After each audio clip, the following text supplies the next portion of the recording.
叔，大叔，大叔，香莲，真的是你，大叔为你担心死了。大叔，师妹不肯认我们，大叔你一定要帮帮我，大叔，大叔你要帮帮我呀，大叔。包大人，你是说香莲说的全是谎言？不，你不必焦急。本府只是要你先知道，一旦无法确认你与驸马乃是结发夫妻，恐怕你将难脱冒认皇亲之罪。包大人，香莲千里迢迢来到开封，为的是将公婆的死讯告诉香莲的丈夫，为的是让香莲的一对儿女跟他们的爹见面。香莲又怎么会因为任何的原因去冒认皇亲呢？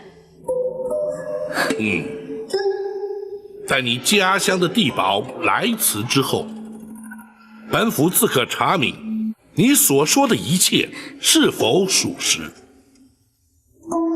包大人，此事不仅家乡的地保可以证明，香莲自小在陈家村长大成人，之后嫁入陈家，村里的大大小小都知道此事，他们都可以作证。然而在此之前，本府却必须对你与驸马之间的情形多做了解，你且一一向本府说明。是。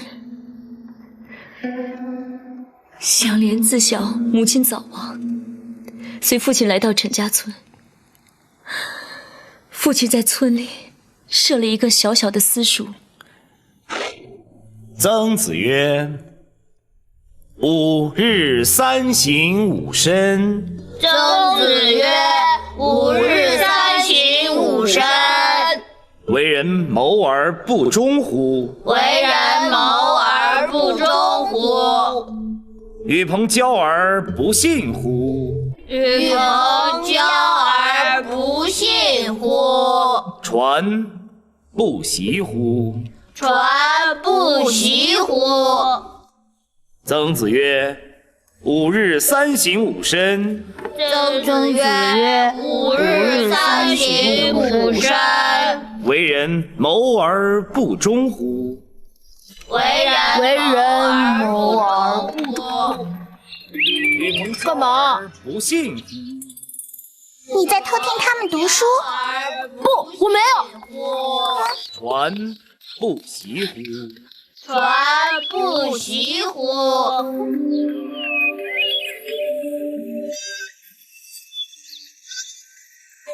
陈世美，过来。哦，让我教你写成吧。啊。横折钩。写错了。哦。我们重新写一遍吧。哦。横折钩树。横竖横折横是这样写吧？5日3省吾身。5日3省吾身。为人谋而不忠乎？为人谋而不忠乎？与朋交而不信乎？与朋交而不信乎？传不习乎？传不习乎？为人谋而不忠乎？为人谋而不忠乎？与朋交而不信乎？与朋交而不信乎？传不习乎？传不习乎？先父常说，万般皆下品唯有读书高。香莲的夫婿就是由一个贫穷的放羊孩子变成一个读书人。你一说那陈世美接手了令尊的私塾，又怎会进京赶考，转向仕途呢？他一向想金榜题名，光宗耀祖。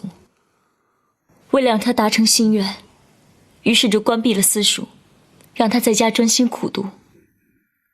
且慢，私塾教书虽所得有限，却可维持一家温饱。何况他上有高堂，下有儿女，关闭了私塾，一家人的生活用度又由何而来？回报大人，香莲的夫婿乃是农家，只是公婆年老体弱，无力耕田，所以荒废了田地。关闭私塾之后，香莲重新开垦荒地，种植粮食，一家人倒还可以温饱。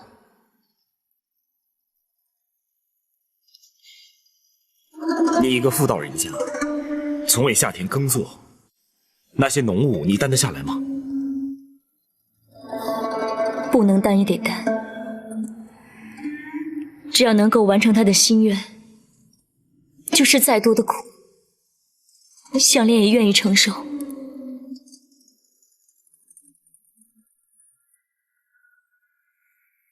进京赶考，所费不赀。你家境如此清寒，又是如何筹得进京的盘缠？傅家那1亩3分地，让我出售，再加上父老乡亲的接济，勉强可以凑足盘缠。话虽如此，你一家人又如何为生呢？幸亏邻里帮衬，让香莲在各家帮佣，所得的还可以糊口度日。然而你在公堂之上曾说，公婆是活活饿死，又待怎讲？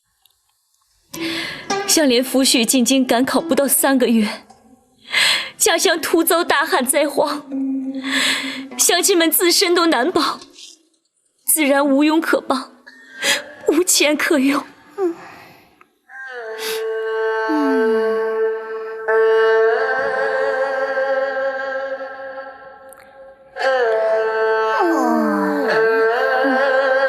我好饿。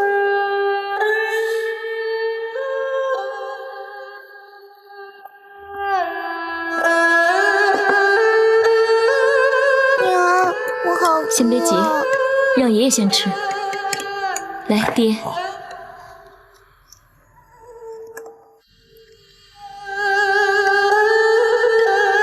娘，好，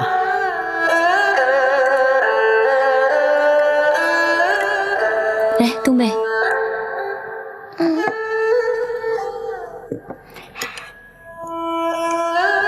春哥，吃吧。娘，又是粥，我想吃饭。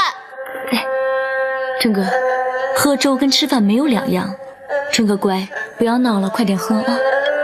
娘，我不想喝粥，我想吃饭。哎呀，这孩子怎么这么淘气，一点都不懂事儿。哎，太可惜了。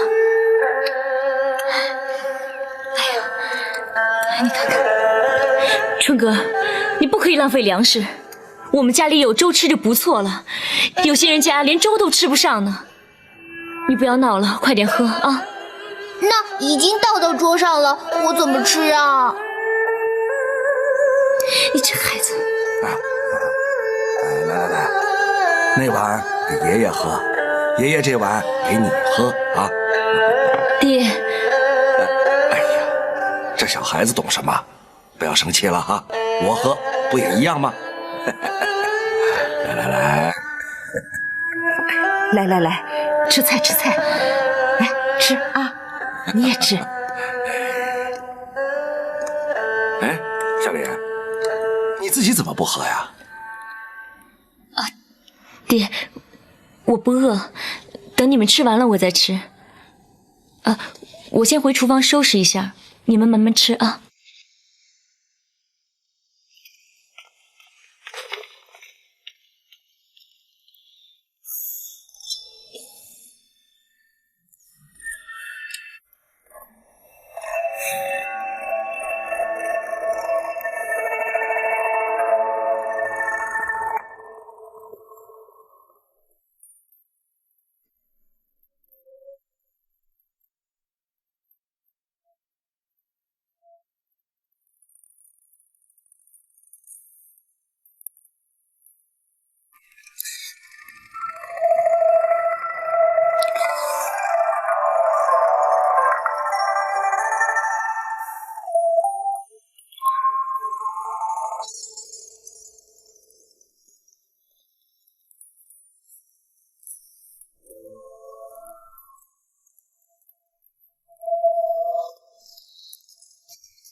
香莲，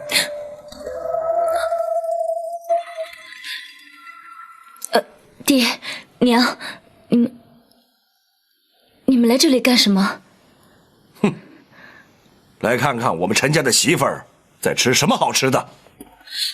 爹，我没有，还说没有？那你背后藏的是什么？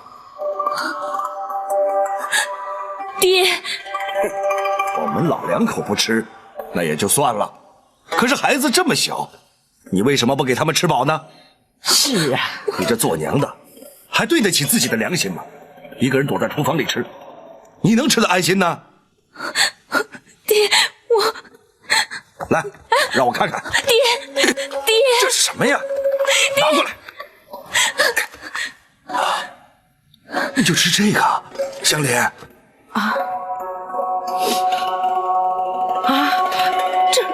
这是米糠啊，香莲，你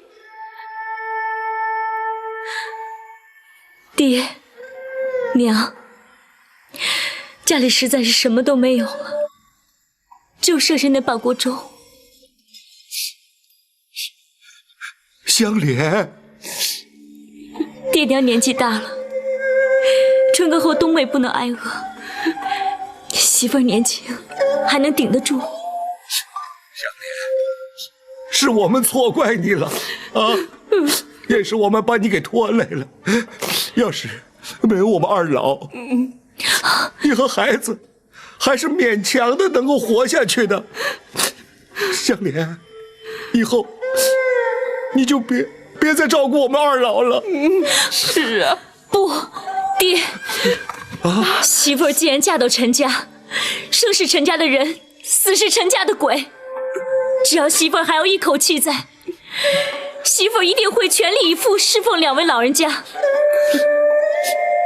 莲，是梅，她总有一天会回来的。是啊，是啊。她永远都不能忘记你对陈家所做的牺牲啊。爹，您别这么说，这都是媳妇儿应尽的本分，媳妇儿心甘情愿。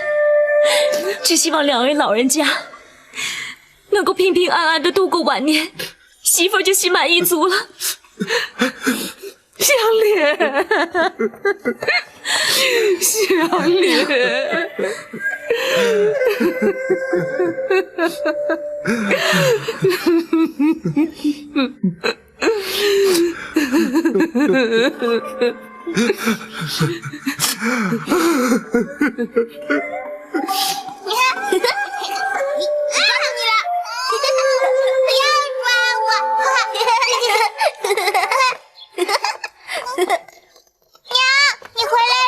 乖，娘，春哥儿，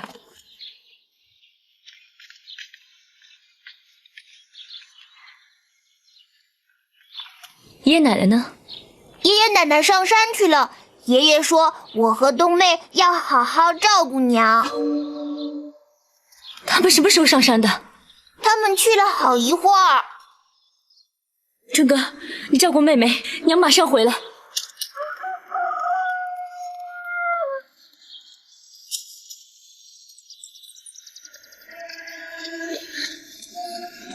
爹，娘，爹，哎，这位大哥，你看见我爹和娘了吗？没有。爹，娘，爹，娘，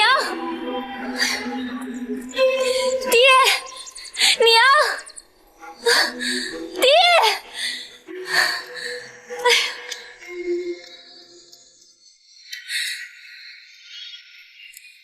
爹，娘，爹。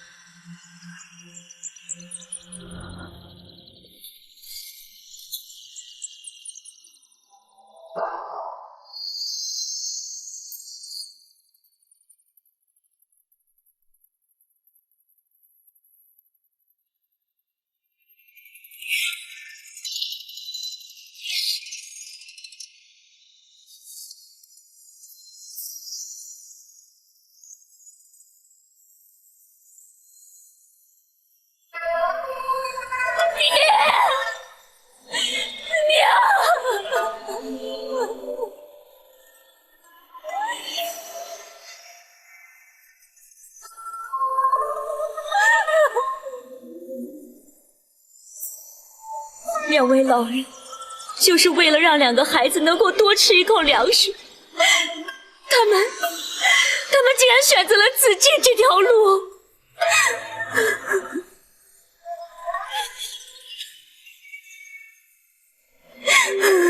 天底下竟然有如此惨绝人寰之事！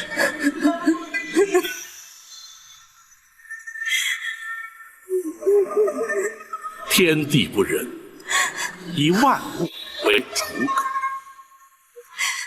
两位老人家为了孙儿费尽苦心，却不知反倒让家人背负了永远也无法弥补的伤痛。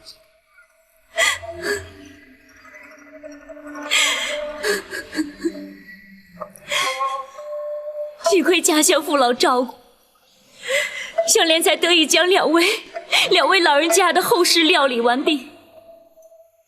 且住，这些事难道那陈世美全不知道？香莲夫婿进京赶考之后，便音信全无，我真的不知道该怎么通知他。如此说来，他高中状元之后，也没有派人回乡报喜，通知家人。是，乡亲们全都不知道他中了状元。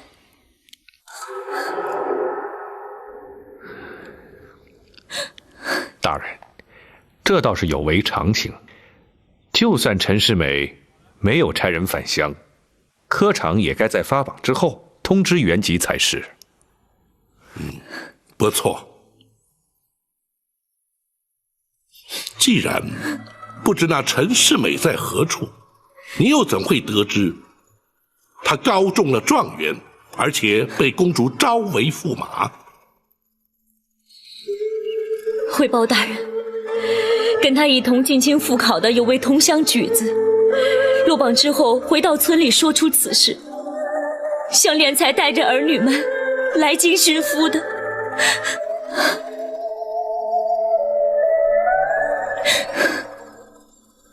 你前往驸马府寻夫之时，可曾与那陈世美见到面？没有，他们驸马府的人根本就不让我们母子进去。他们说驸马根本就不认识我们，还把我们赶了出来。包大人，香莲实在是走投无路了，所以才来找包大人，向包大人申冤呐！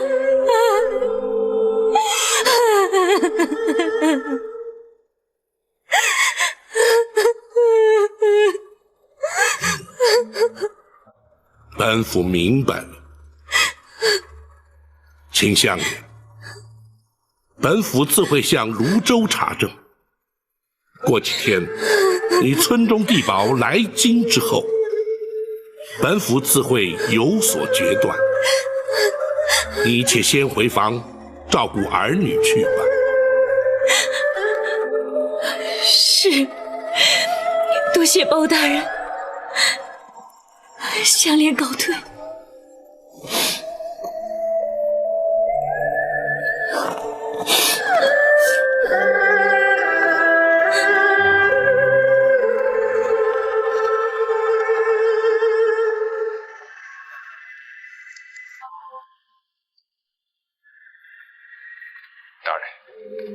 听他之言，恐怕其中尚有许多交代不清之处。不错，科举发榜返乡报喜，乃是行之已久的惯例，断无全无音讯之理。这一点的确有待查明。一定是那陈世美贪图荣华富贵，抛弃糟糠之妻，才不肯把高中状元之事回报家乡。长忽未有所不知，进士及第，即使本人不报，朝廷也必须通报原籍，或是造册报考的地方官府，断无音讯全无、无人知晓之事啊。可是秦香莲的家乡的确没有接到发榜高中的通知啊。还有一个可能，在驸马府中的陈世美，不是秦香莲口中的夫婿陈世美。大人，怎么会有这种事？很简单，每当大比之期，全国报考的举子何其之多，同名同姓的也不乏其人。倘若陈驸马根本不是来自舒城县陈家村，那么自然与秦香莲之夫不是同一个人。但秦香莲并未与他见面，不能排除有此可能。大人，此事要该如何追查呢？这也不难，一般读书人经过了乡试，取得了秀才的功名之后，才能报考举人，在州府中举以后，才能进京参加科举报考进士。所以，只要调出报考学籍，便可知道两个陈世美到底是不是同一个人。大人，是否要马上追查？当然要查，不过却不可张扬。毕竟那陈世美贵为驸马之尊，本府记得王丞相正是该科主考，又是宰辅之权，在本府与他商议过之后再做定夺。如今倒希望那驸马不是秦香莲的丈夫，否则对他们母子来说太过残忍了。然而，若他真是那不孝父母、抛妻弃子、欺君罔上的陈世美，本府也绝不会将他轻易饶过。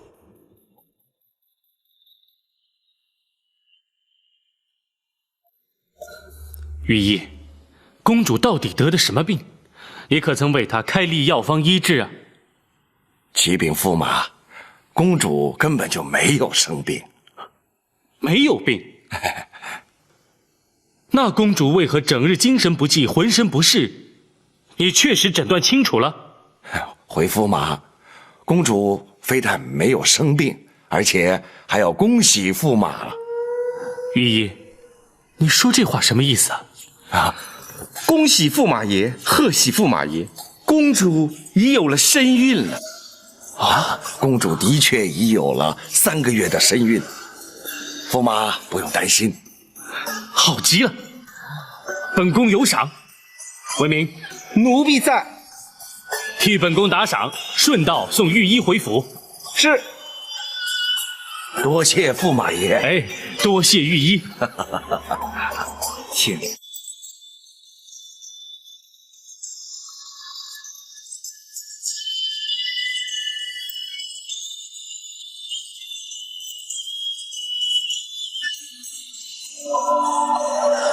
公主，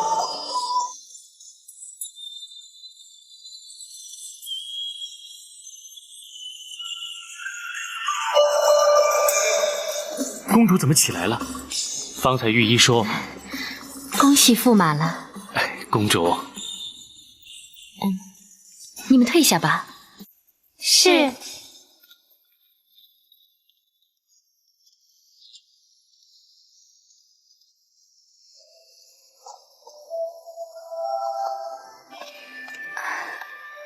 来，公主啊，你现在已经有身孕了，不要随便走动，以免动了胎气。瞧你说的，好像你真的懂怎么去照顾胎儿一样。别忘了，你可是第一次做爹哦。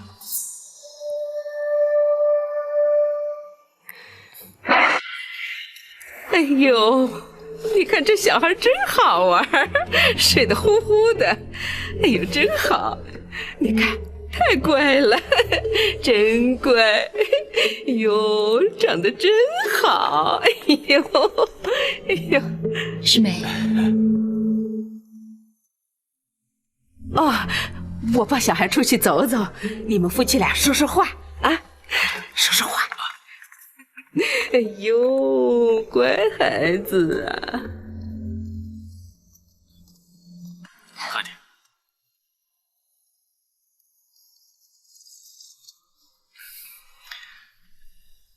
你还好吧？有什么不好的？我是生孩子，又不是生病。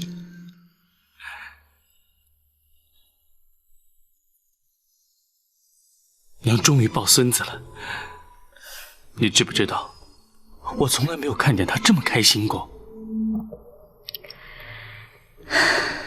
老人家望孙心切，幸好我生的是个儿子，不然我就真成了你们陈家的罪人了。可千万别这么说，不管你生男孩还是女孩，都是我们的心肝宝贝，我都喜欢。你当然不在乎了，可是我看得出，两位老人家还是希望生的是男丁。我总算没有让他们失望啊。不，香莲，你为我们陈家已经付出太多太多了，爹娘永远都不会对你失望的。我们陈家之所以会有今天，完全都是你的功劳。世美，我是你的妻子，是陈家的媳妇，我做什么都是应该的，而且我也没有做什么呀。不，都是因为你，我才能从一个放羊的农家孩子变成一个读书人。你才嫁进我们陈家，我就考中了秀才。教书的日子虽然清淡，但总也能衣食无忧。这都是你为我们陈家做的事。那都是你自己爱读书，肯上进。那也是因为你的信心和鼓励。香莲，我们现在有了春哥，我答应你，我一定会考中举人，参加朝廷科考，至少要及第进士，才能报答你对我们陈家的恩情。世美，你不要这么说。自从我嫁给你之后，我们就是一体的，所有的荣辱都要共同去承担。我只希望你能为自己而努力，高中举人，进士及第。好，我答应你，我一定会做到。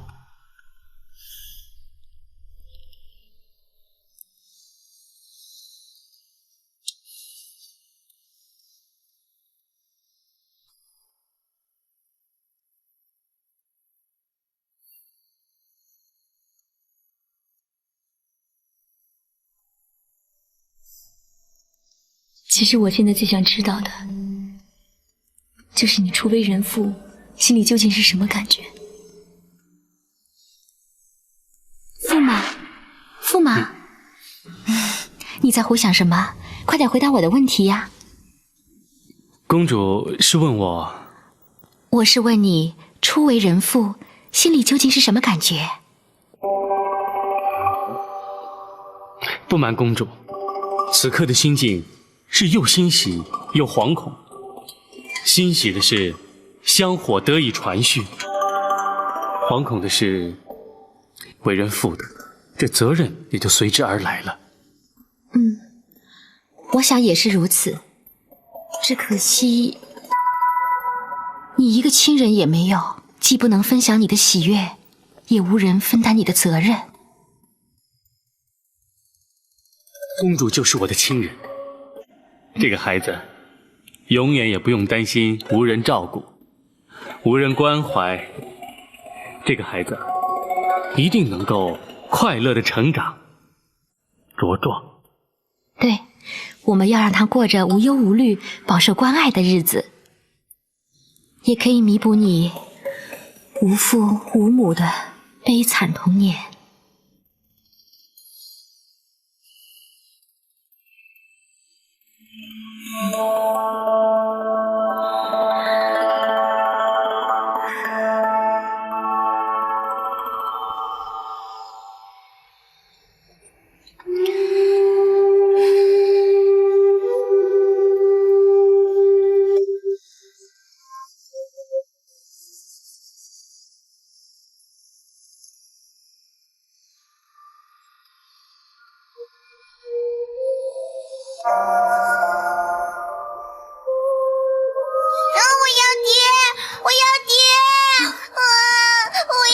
怎么了？冬妹怎么了？做梦了是不是？啊，不怕，娘在呢，娘在呢啊！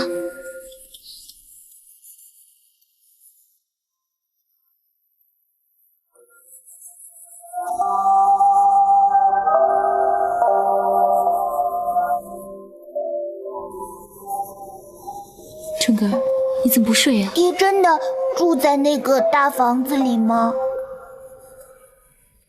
对，他就住在里面。那他知道我们来找他吗？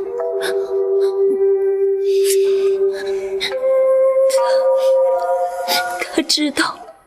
那他真的不要我们了？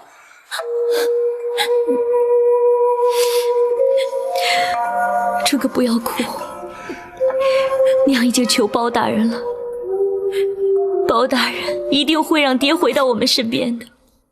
春哥要有耐心，知道吗？那爹还不认我们吗？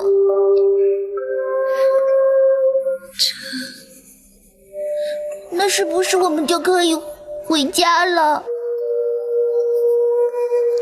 春哥，娘，爹不认我们没关系，回家以后春哥会好好照顾娘的。爹不在，我们还是会过得好好的。娘。春哥不要难过，娘说过，包大人一定会让爹回到我们身边的。以后我们一家人永远在一起，再也不分开。娘不要哭，娘不要难过。好，娘不哭啊，娘不哭了。春哥也不哭，好不好？春哥不怕啊。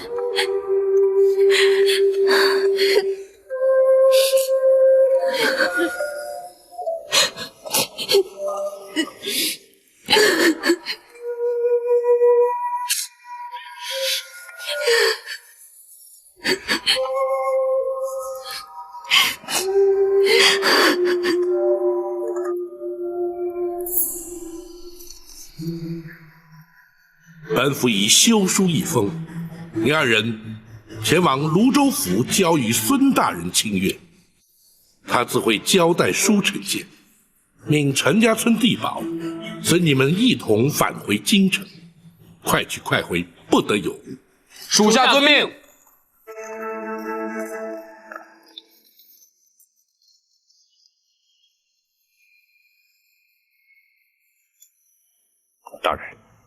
将陈世美的学籍资料调出来查阅，便可知道与秦香莲所说是否同为一人，又何须千里迢迢将地保招来对证呢？秦香莲所说不过是片面之词，唯有地保当面与驸马对质，方可判定是真是假。此事涉及皇亲国戚，稍有不慎，便会遭人非议，自是不可为贪图方便而掉以轻心啊。是，大人说的是。大人，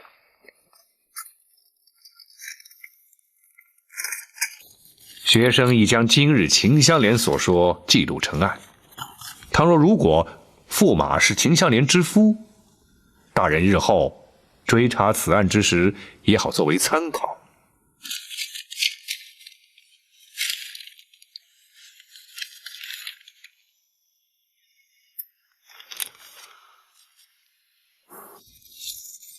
公孙先生，这诉状回大人，学生私自做主，替秦香莲拟好了一份正式的诉状，也好作为日后的呈堂证供。公孙先生倒是有心啊。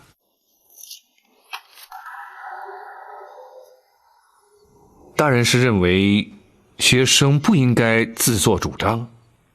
不，本府只是好奇罢了。那秦香莲既然也曾读书识字，为何不自己书写诉状？即使不能，也可委托宋师代笔，又何须劳公孙先生费心呢？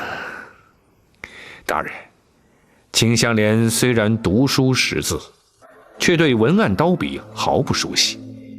前来府衙告状申冤之前，也曾想央请宋师代笔，无奈却无人肯写，也无人敢写。哦，这却为何？只因听说是状告驸马爷，所以没有人想惹祸上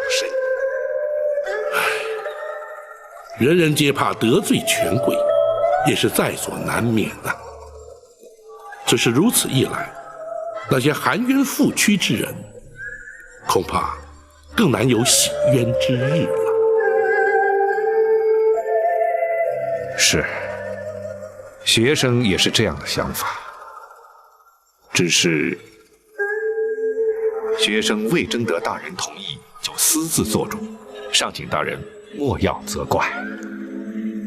不，你是为了助人，本府又岂有怪罪之理呀？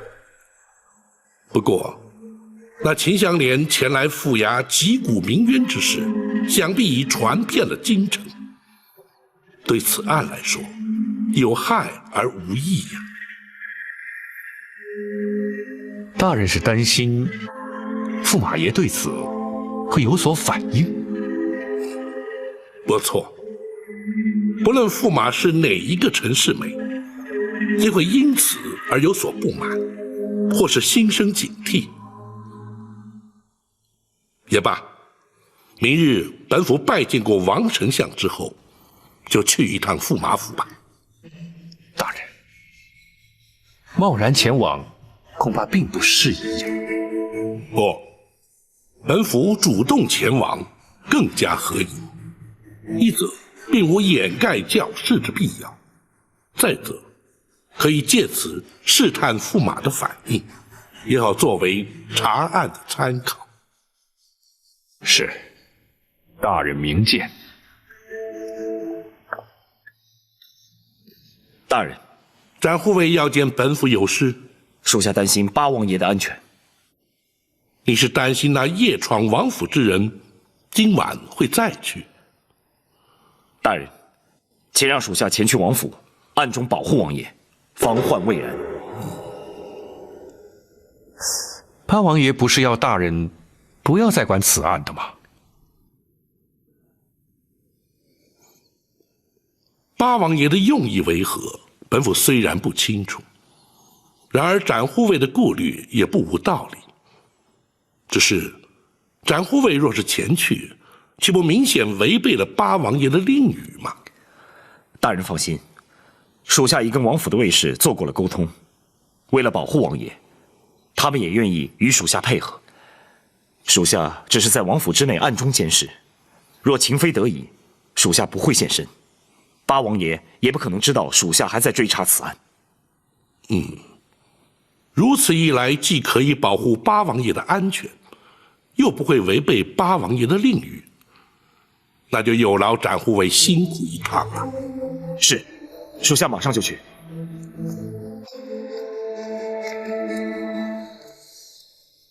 大人认为，那夜闯王府之人，真的还会再去吗？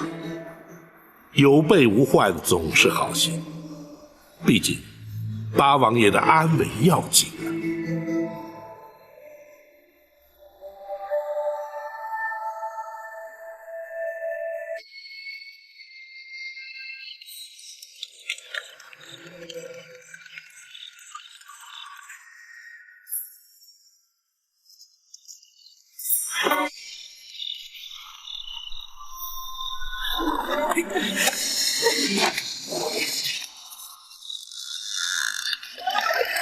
参见王爷。有贼人闯进了本王的书房。是。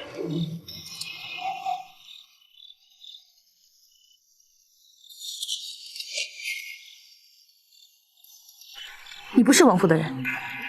你怎么知道？因为他们不会有这种武功。你也不是一般的贼。这话什么意思？贼是来偷东西，你却来送东西。方才你不是把带来的东西放到王爷的书房吗？你一直在偷看。我没有偷看，我是在监视你。要是八王爷在书房之内，我根本不会让你进去。你究竟是什么人？展昭。南侠展昭。你究竟是什么人？来王府干什么？我不会告诉你。既然你不告诉我，我又岂能让你走？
咦，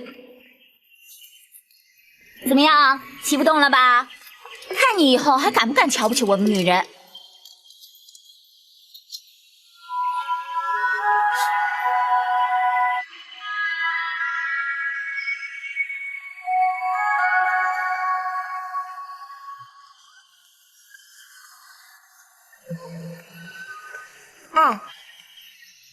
你干嘛这么看着我呀？巾帼不让须眉，明珠岂容蒙尘。白灵，没想到在这马帮之中，有你这样的奇女子啊！马帮有什么不好吗？我们买马卖马是正当生意，何况将本求利更是理所应当。要不然你堂堂朝廷的八王爷，怎么会到我们马帮来挑选军马呢？马匹的买卖尽在马帮掌握之中。我为朝廷军备买马，自然要来马帮。白大当家的肯平价卖马，已经算是为朝廷效力。我又岂能有看不起马帮之心呢？我爹是看你忠厚老实，不像一般官僚那样嚣张跋扈、倨傲无礼，否则又怎肯把你留在马帮，精挑细选，把最好的马匹让给你？啊，你爹的情谊我敏感五内，尤其这段时日能够与你朝夕相处，更是让我终身难忘。哼，刚说你忠厚老实，你就轻佻起来了。若不是我爹让我招呼你，我才不理你呢。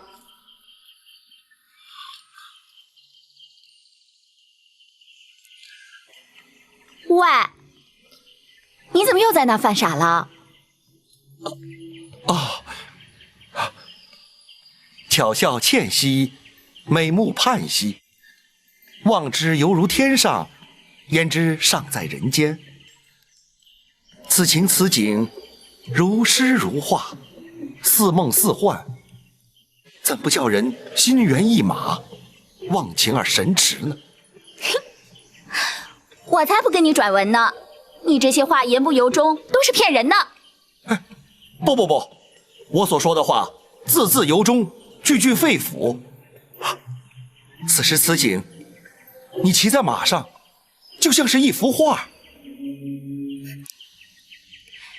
你不是被称作书画双绝吗？那就把我画下来吧。好，我就为你画上一幅马上英雄。嘿，我才不会老老实实的坐在马上让你作画呢。哼，用不着。你的一举一动，一颦一笑，全都深印在我的脑海之中。我就是闭上双眼，也能将你画得惟妙惟肖。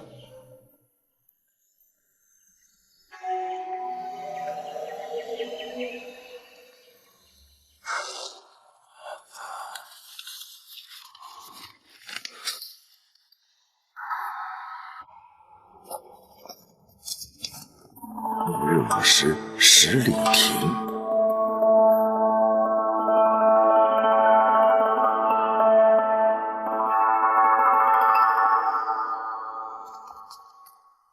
那江湖人是一名女子，是一名非常年轻的女子，而且武功确实不错。展虎尾确信她没有加害八王爷之一，至少经验没有。他潜入八王爷的书房，留下了一幅画像和一封约见的信函。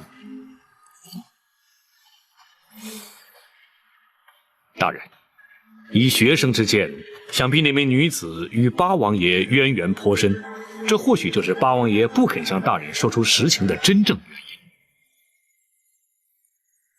不错，这其中必定有不足为外人道的苦衷。展护卫，八王爷可曾得知你去了王府？八王爷并不知情，属下刻意回避，而且王府的卫士也愿意配合。对他们而言，王爷的安全高于一切。你还是隐身暗处的好，万一他们真有加害王爷之意，才能够确保王爷的安全。属下明白，属下明天按随王爷赴约。不过若非必要，还是尽可能不要现身。本府明日前往王丞相府，一则禀明八王爷之事，再则设法查明那陈世美的学籍。公孙先生则留在府中，看顾秦香莲母子，同时将他与陈世美之间的点点滴滴再做深入的探寻。是，学生遵命。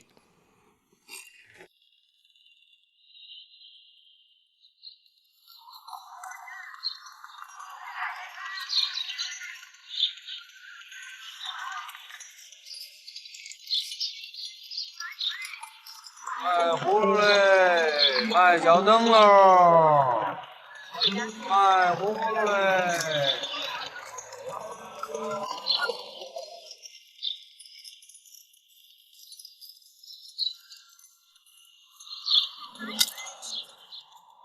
什么？八王爷不让包大人继续追查刺客之身？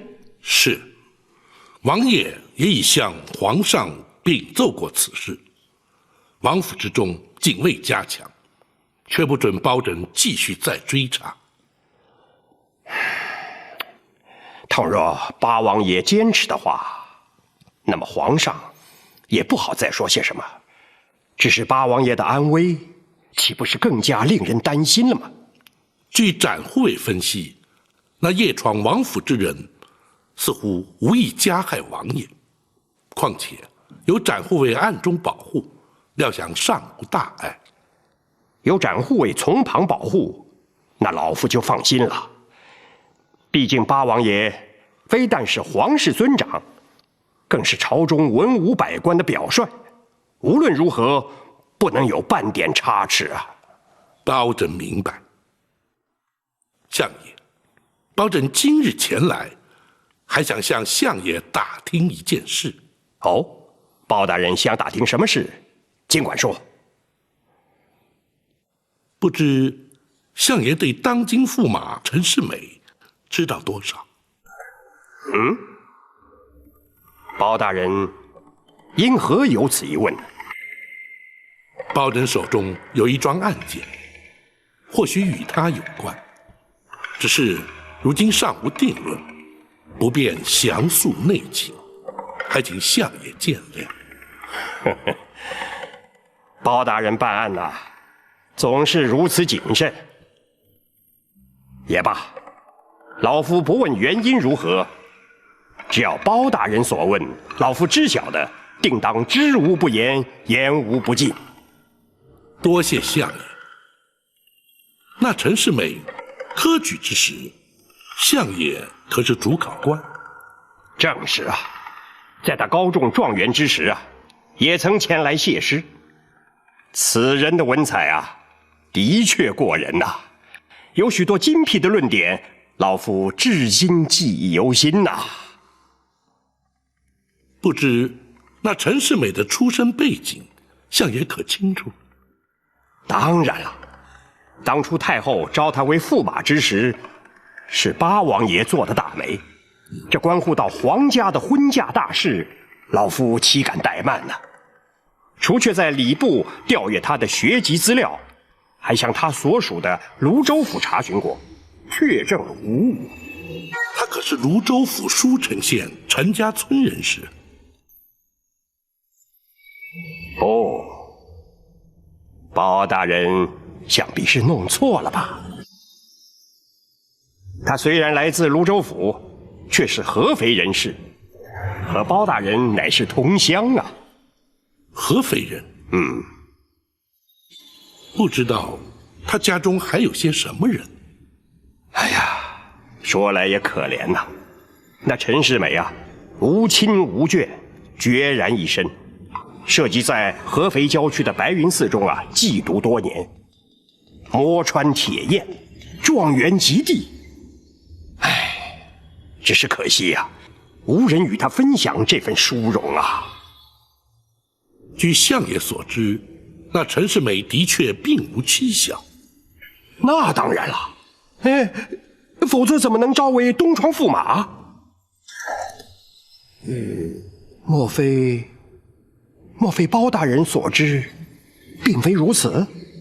不，包拯尚不能证实。最好如此啊，否则牵扯上的不但是欺君之罪啊，就连老夫也难脱失察之责啊。相爷先不必担忧，科举发榜是以大比应考号次为凭，再经由应考号次查出学籍与报考州府。相爷既然是经此查出陈世美的身家背景，想必不会有错。最好是没错，否则必然会引起轩然大波。哦，包大人在查案之时，若能将此事理清，还请立刻知会老夫，也好让老夫释怀呀。是，包拯明白。若有需要，还请相爷助包拯一臂之力。只要有用得着老夫之处，包大人随时开口。多谢相爷。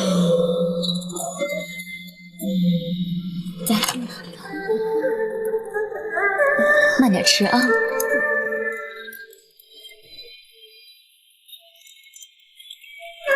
好吃吗？来。好吃，好吃。不要急，慢慢吃啊。我好久没吃到肉了。这孩子。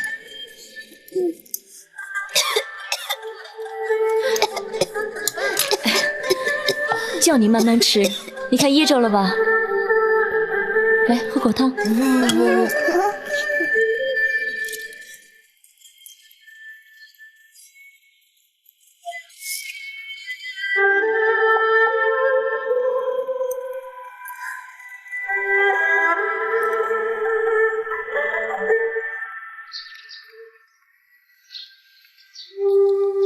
孩子们太久没有吃过饱饭了，还请公孙先生不要见笑。稚子何辜，却要遭受天灾的苦难。唉，你一个妇道人家，独立抚养老小，也的确是够辛苦的了。为亲人家眷，何来辛苦二字？碰上灾荒年代，也只能怪自己命苦罢了。只是原来打算，夫婿考上状元之后，一家人可以团圆，衣食无忧。可谁知道包大人一定会查明此案，还你个公道。不过，在下有些疑问，不知道可否请教？公孙先生，请讲。每逢大比之期，天下举子皆来应考，同名同姓者不乏其人。公孙先生是说，香莲认错了人？就事论事，的确不无可能。不，香莲不会认错的。香莲的那位同乡举子亲眼看到他中了状元之后骑马游京城的。哦，骑马游京城之时，想必已换着状元袍服。再者，围观者众多，又有些距离，难道不会看错？除非那位同乡举子曾经与新科状元对面而谈，否则仍然令人存疑呀。金榜题名的进士都被接往官方安排的住所暂住，那位同乡既然落了榜，自然未能与他见面。可是发榜迄今已经半年，如果香莲的夫婿没有中榜的话，那他应该早回到家乡，也不至于到现在音讯全无啊。公孙先生，香莲确信那位新科状元当今驸马就是香莲的夫婿陈世美，只是驸马府的人不肯让我与他相见。如果他见到我，他一定会认我们无子的。唉，驸马府不让驸马跟你见面，未必是驸马的意思。包大人已派人前往陈家村接地保进京，届时就可以证实驸马究竟是不是你的夫婿。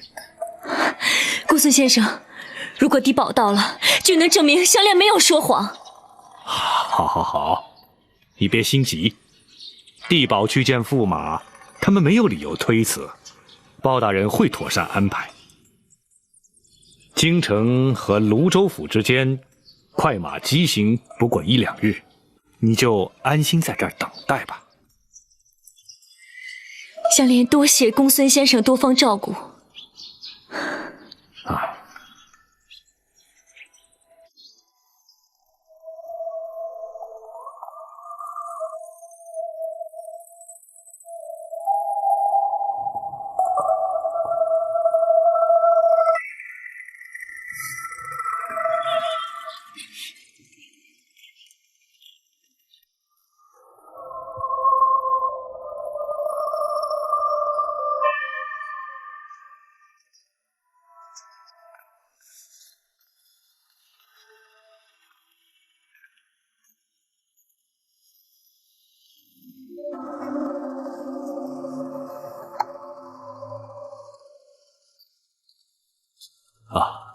大人回来了。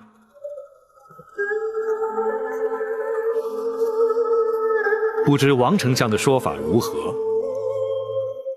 陈驸马的确是泸州人士，然而却不是秦香莲的夫婿。果然是同名同姓。泸州府也已证实无误。此刻，本府反倒不宜前去驸马府试探了。没想到秦香莲真的是认错了人。不过大人，既然他的夫婿落榜了，却为何没有回乡呢？那就不得而知了。大人，可要通知秦香莲，也好让他们母子死心。不，暂且还是让他们住在府中，等陈家村的地保抵京之后再说。好，大人，既然王丞相已经证实了驸马身份，此案理当撤销。难道大人还有疑惑？不错，同名同姓，又同是泸州人士，已属巧合。落榜的陈世美未曾返乡，也令人生疑。最主要的是那秦香莲千里寻夫，满腹悲苦。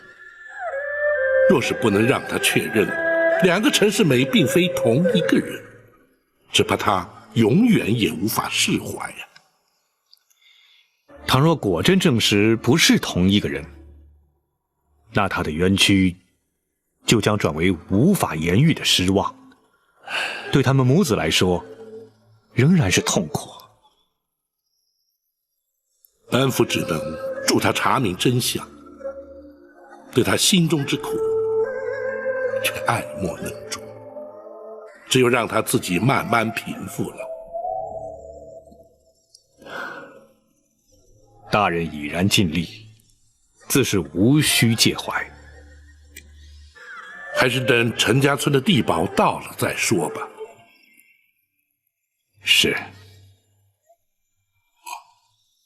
展护卫可曾将八王爷的情形回报？展护卫差人回报，说他按随八王爷出城而去，请大人不要替他担心。但愿八王爷平安无事啊。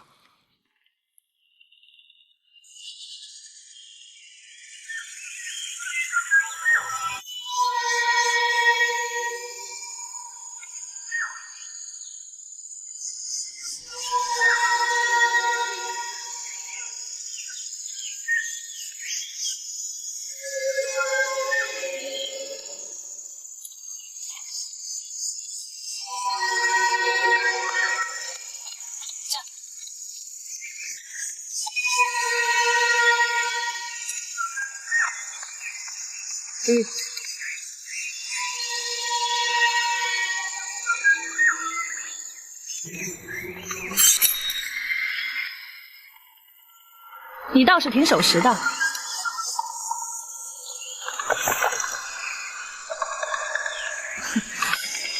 你们应该知道，拦不住我。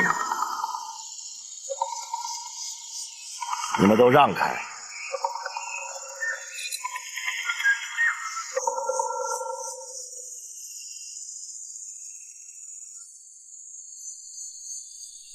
你究竟是何人？约本王来此有何目的？你手上那幅画，你可认得？当然认得。这幅画乃是本王亲手所绘。认得就好。我要你跟我走一趟。你要本王跟你到哪儿去？马帮。你怎么？不会连马帮都忘了吧？你跟白灵是什么关系？你不用问那么多，就凭这一幅画，你去还是不去？好，我去。好，不过只能你一个人去。不，我们要保护王爷安全。不，你们先回府等候。王爷，不必担心，本王相信他不会对本王不利的。可是，这是本王的命令，不得违抗。你这个王爷，威风倒是不小。哼，说这些毫无意义。咱们可以上路了。好，我们骑马去。我知道你会骑马。王爷，你们先回府等候，3、5日之后，本王自会回去。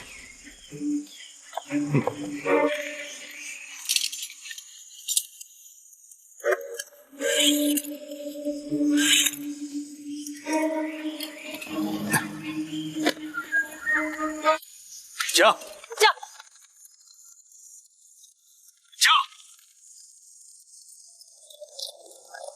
展大人，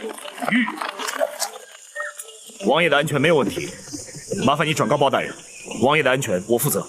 是。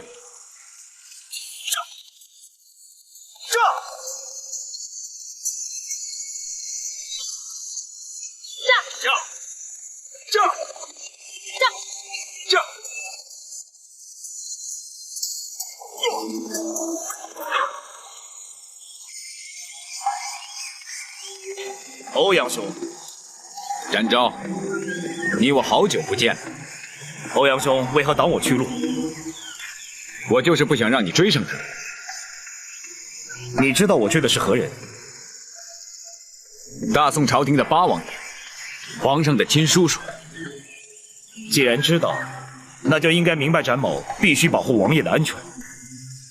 他的安全没有问题。话虽如此，可展某非追不可。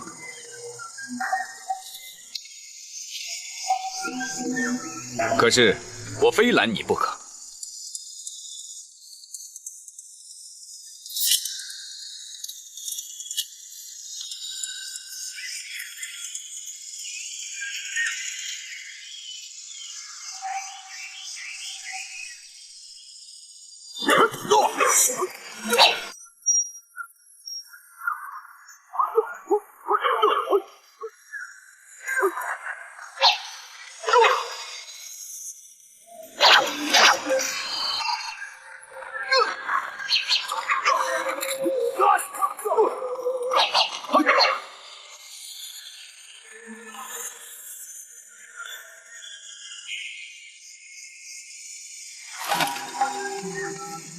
欧阳春，为何不挡了？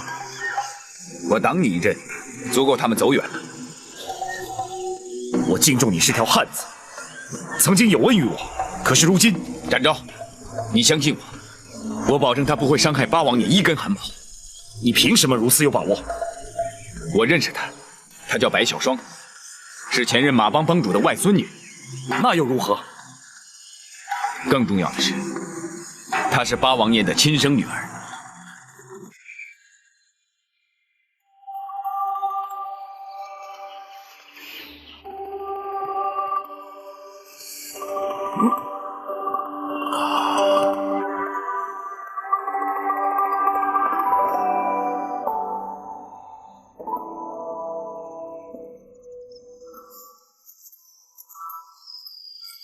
哎，给。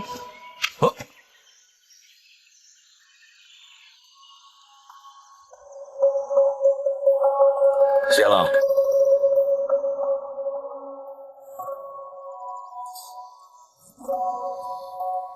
我看你是养尊处优惯了吧？还不到2个时辰，你就支撑不住了吗？哼，太久没骑马，的确生疏了不少。太久？多久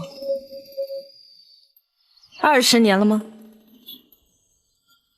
你20年前你离开马帮之后，就再也没有回去过。你究竟是谁？白灵跟你到底是什么关系？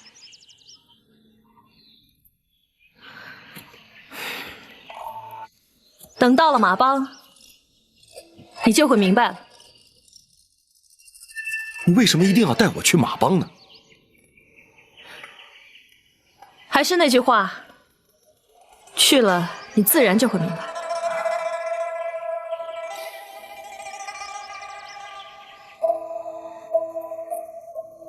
我们该走了。好，我就跟你去弄个明白。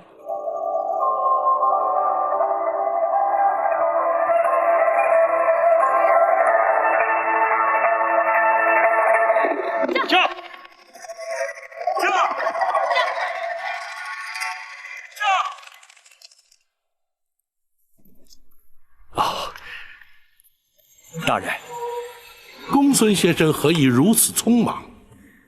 八王爷府中卫士来报，那名夜闯王府的女子，把王爷带走了。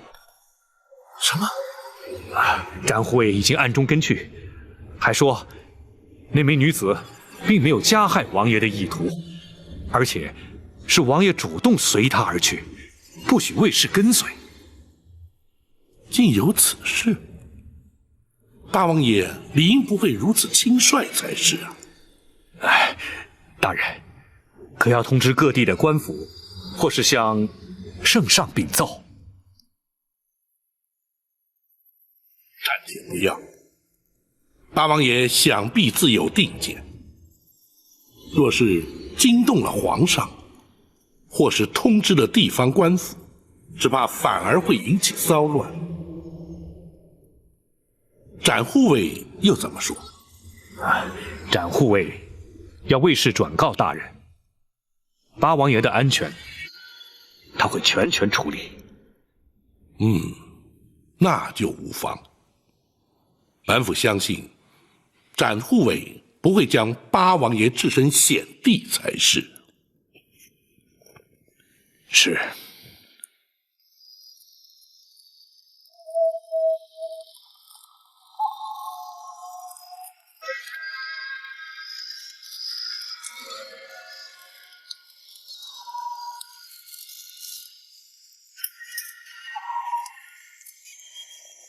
我已经向你保证过，他不会伤害八王爷。你为什么还要跟在他们后面？保护八王爷是包大人指派给我的任务。展某必须要确保王爷的安全。我说过，她是八王爷的亲生女儿，天底下哪有亲生女儿伤害父亲的道理？难道这你也不相信吗？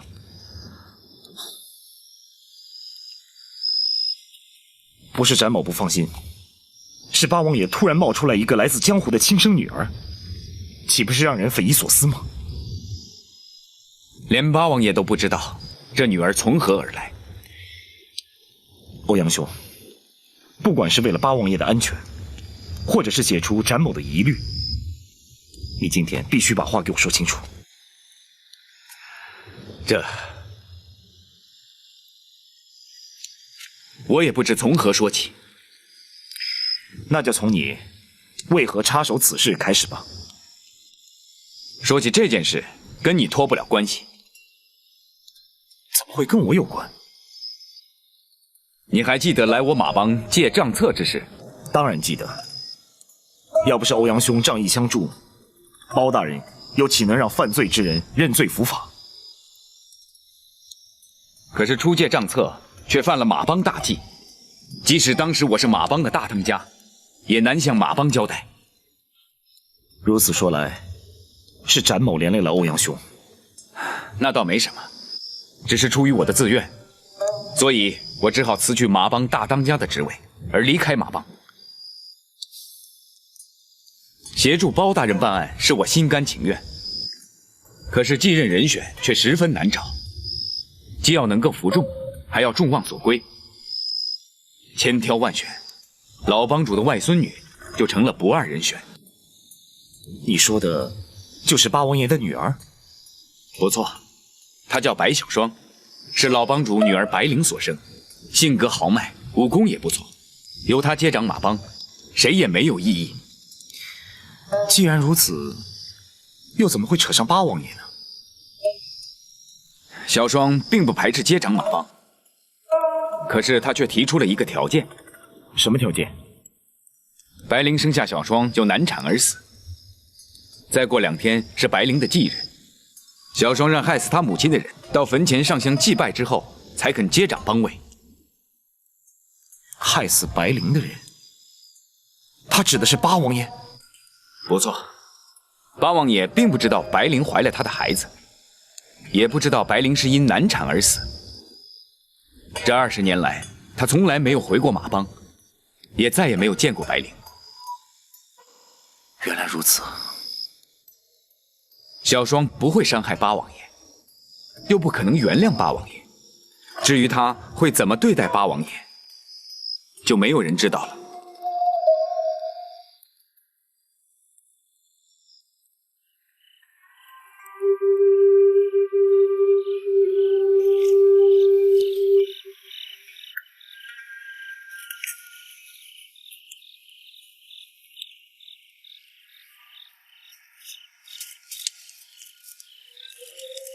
你一个女孩子家，怎么能适应这种荒郊野外的生活呢？不要小看我们女人，尤其别忘了，我是江湖人。怎么，不服气？不，是你刚才说的那句话，我听着耳熟。是吗？听谁说过？白灵。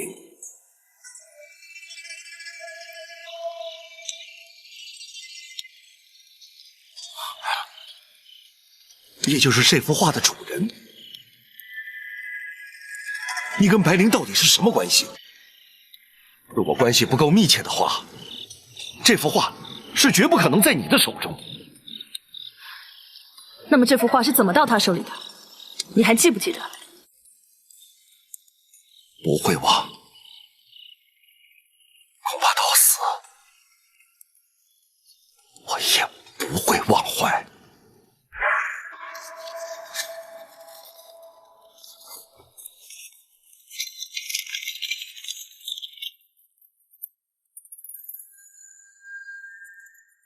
怎么样？画的真像，你是怎么做到的？很简单，因为你的影子一直都在我的脑海里。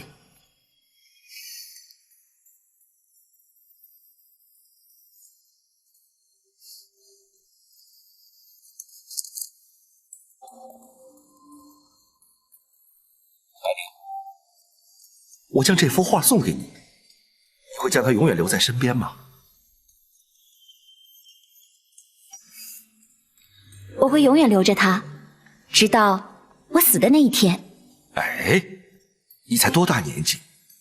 哈，不过肯定到那个时候，我恐怕已不在人世了。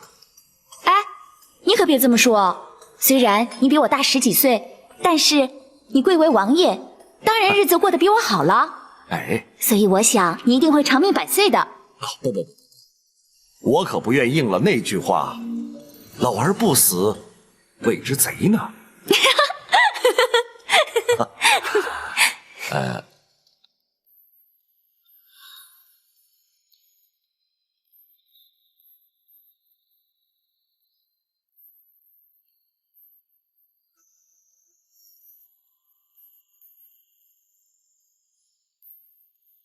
白灵，明天我就要回京了。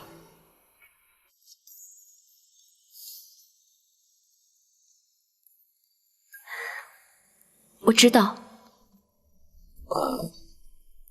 是否能够再见？我们是否能够再碰面？如今是无法预测的。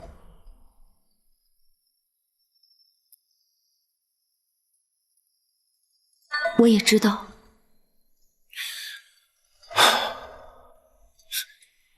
谢谢你，这些日子一直陪伴着我。你为朝廷选购军马，我为马帮招待你，理所当然。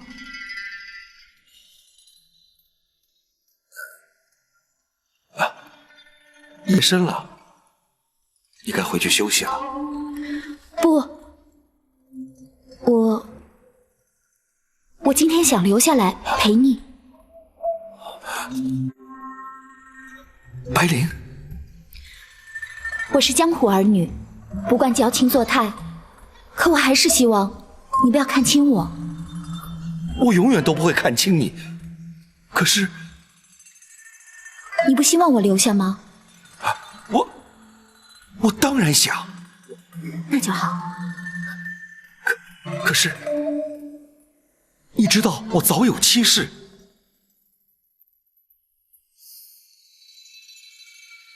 我不要任何名分。你也知道，我长于皇家。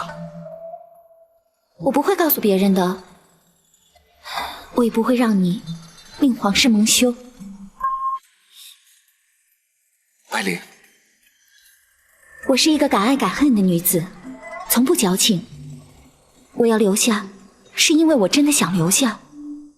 我不知道以后我们还有没有机会再见面了，但是我永远会记住今晚这一刻。白灵，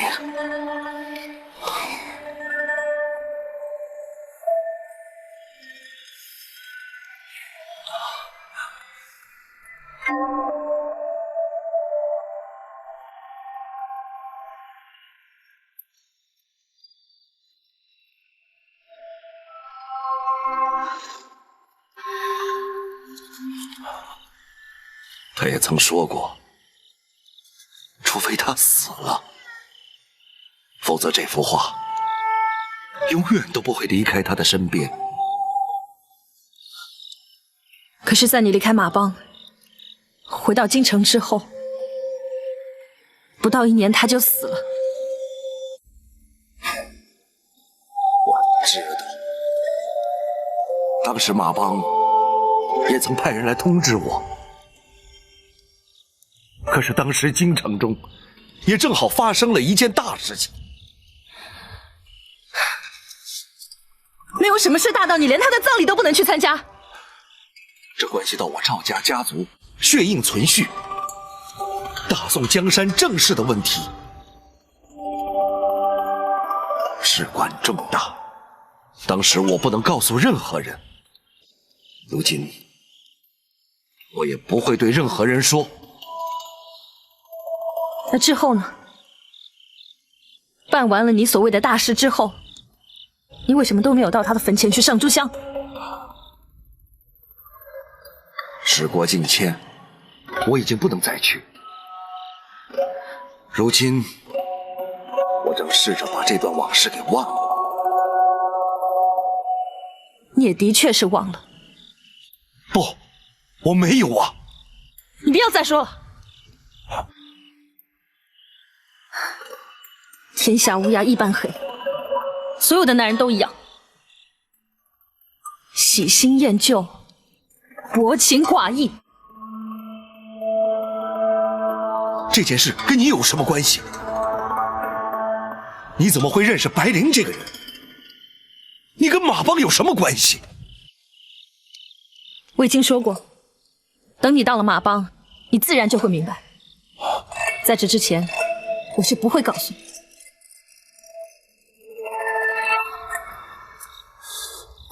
也罢，到了马帮再说吧。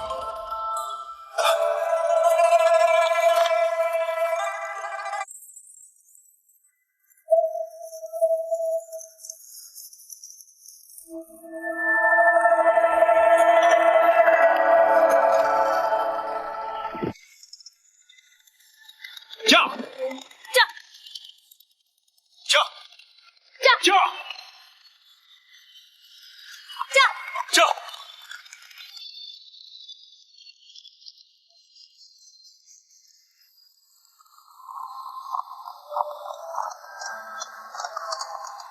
你不用着急，等到了马帮再说。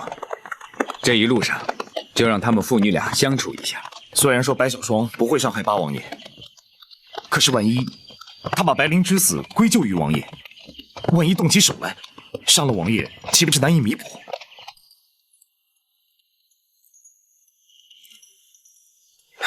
小霜虽然个性倔强，以我对她的了解，她绝不会做出像你说的那种情形。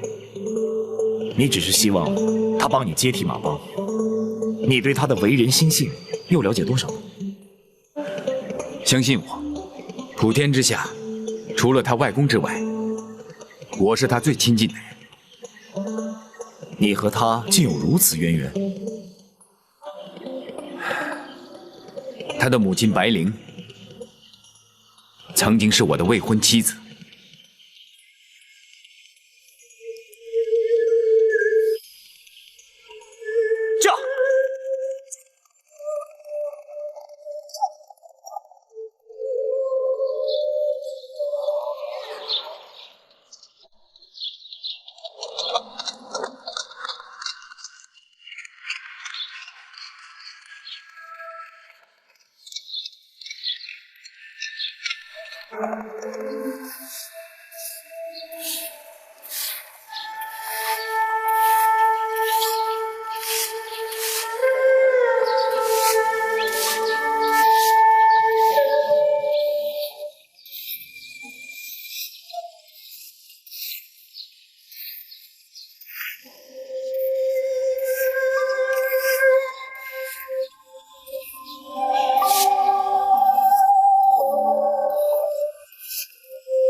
你这是干什么？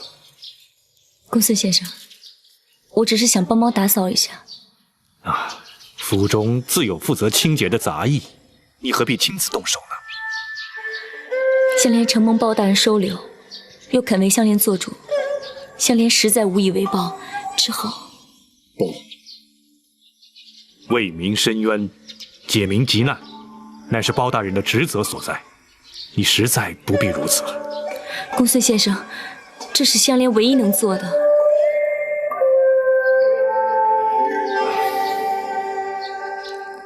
公孙先生，包大人是否查出了什么？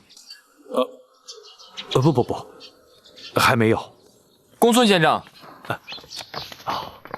你们回来了。